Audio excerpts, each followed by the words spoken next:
morning. I am going to share my research about the paradoxicality of urban society in Wahyu Menulis Puisi. Urban society has diverse cultural components. The transition from traditional cultural attitudes and behaviors to modern ones creates social class connectedness and cultural adaptability. The inequality that was formed as a result of this process was displayed in Wahyu Menulis Puisi by Wahyu Prasetya. The collection of poems consists of 209 poems that show a picture of Jakarta's urban society in the context of writing from 1990s to the 2000s. The poems that were chosen as research samples are Stambul Dewi, Sajak Dalam Ember, Surat Jakarta, and Serenada Jakarta. In these poems, urban society is a paradoxical subject to its position in the social change experienced by the effects of modernization and globalization in its social environment. My research question is, the first, how do the attitudes and cultural behavior of the community shape self-positioning in the text? The second, how does self-positioning show paradoxicality in urban life? This research used qualitative method with the Terry Eagleton's poetry theory and Deborah Stevenson urban concept. Deborah said, the urban landscape implies the existence of marginalization and oppression in the structure of society due to class, gender, race, and ethnicity battles. In Wahyu Menulis Puisi, low social class groups in urban life tend to make themselves a subject who try to adapt to the attitudes and behavior of modern culture.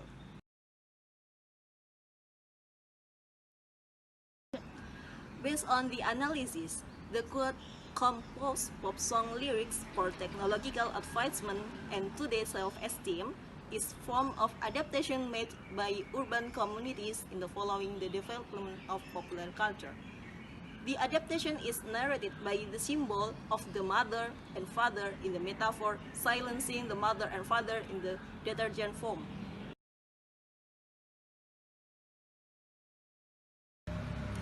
This can be interpreted as adjusting the subject lyrically to adapt the culture to the previous generation.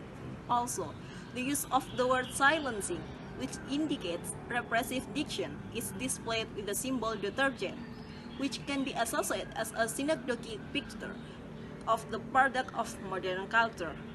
This metaphor can be interpreted as a picture of two cultures that revolve within me with the tendency that modernization can correct pre-existing cultural defiances.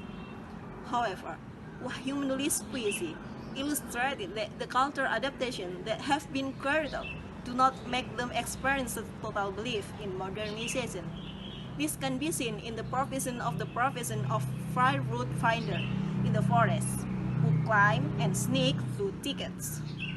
In this context, people are depicted as Roman traditional workers with the limitation they face, namely struggle between themselves in the form of a profession with the capitalist system and power in urban life.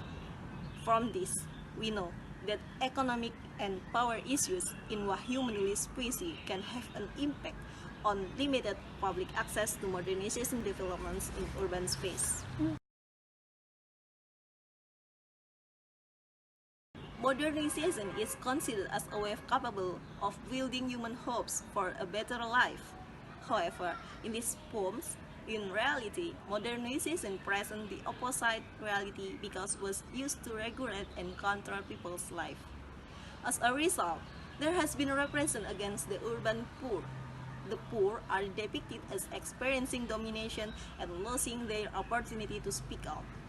The existence of surrender to the current of power and modernization without resistance is a picture the poor are the losers.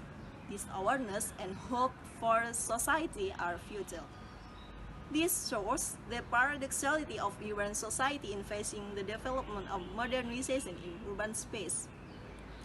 Even though it seems to go with the flow, but helplessness is experienced, making it weak and harboring feelings of rebellion, even though these feelings are ultimately not allowed to be voiced.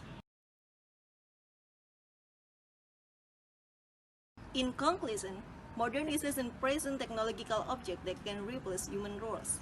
This changing of roles result in humans of no longer being the subject controlled technology, but instead human being controlled by these objects. This phenomenon makes human experience alienation. Thus, this study describes the impact of the objectification on society in urban life. I think that is enough. Thank you.